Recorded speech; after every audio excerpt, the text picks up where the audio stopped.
আসসালামু আলাইকুম। কেমন আছেন সবাই? আশা করছি ভালো আছেন। আজ আমি আপনাদের সাথে শেয়ার করব ফিশের খুব মজাদার একটা রেসিপি, ফিশ ফিঙ্গার। এখানে আমি বড় সাইজের 2 টুকরা মাছ নিয়ে তাতে হলুদ, লবণ, মরিচ দিয়ে সিদ্ধ করে কাটা ছাড়িয়ে নিয়েছি। এখন আমি এখানে দিয়ে দেব হাফ চা চামচ পরিমাণ লবণ, 1 চা চামচ ধনিয়া গুঁড়া, 1 চা চামচ জিরা গুঁড়া, হাফ চা চামচ গোলমরিচ গুঁড়া, 1 টেবিল চামচ সয়া সস, হাফ কাপ পেঁয়াজ কিউব, ধনিয়া পাতা কুচি, কাঁচামরিচ কুচি এবং পাউরুটি স্লাইস 2 পিস।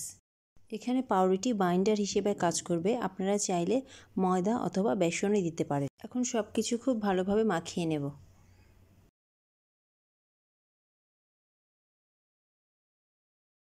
20 মিনিটের জন্য ফ্রিজে রেখে দেব। এখন আমি এটা ফ্রিজ থেকে বের করে নিয়েছি।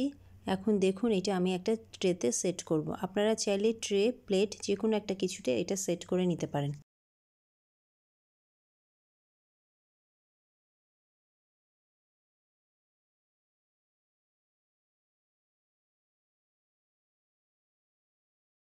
দেখুন সেট করা হয়ে গেছে। এখন আমি এটা একটা চাকুর সাহায্যে লম্বা লম্বা করে ফিঙ্গারের মতো কেটে নেব।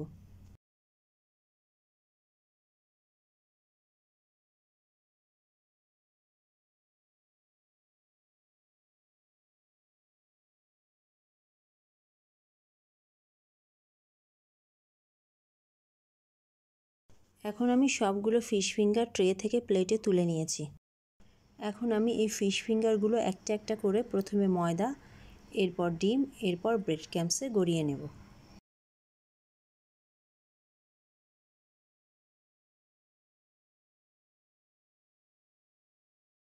এভাবে আমি একটা একটা করে ফিশ ফিঙ্গার সবগুলো কোট করে নিয়েছি। এখন এই ফিশ ফিঙ্গারগুলো আমি 20 থেকে 25 মিনিটের মতো ফ্রিজে রেখে দেব। 20 থেকে 25 মিনিট পর আমি চুলায় একটি প্যান বসিয়ে তেল গরম করে নিয়ে এর ভেতরে আমি একটা একটা করে ফিশ ফিঙ্গার দিয়ে দেব। ফিশ ফিঙ্গারগুলো আমি ফ্রিজে রেখেছিলাম কারণ ব্রেড ক্রাম্বসগুলো যাতে খুব ভালোভাবে সেট হয়ে যায়। এতে ভাজার সময় ব্রেড ক্রাম্বসগুলো কখনো খুলে যাবে না।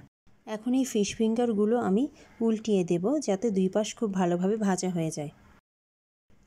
ফিশ ফিঙ্গারগুলো ভাজা হয়ে গেছে। এখন আমি এগুলো একটা একটা করে তুলে নেব।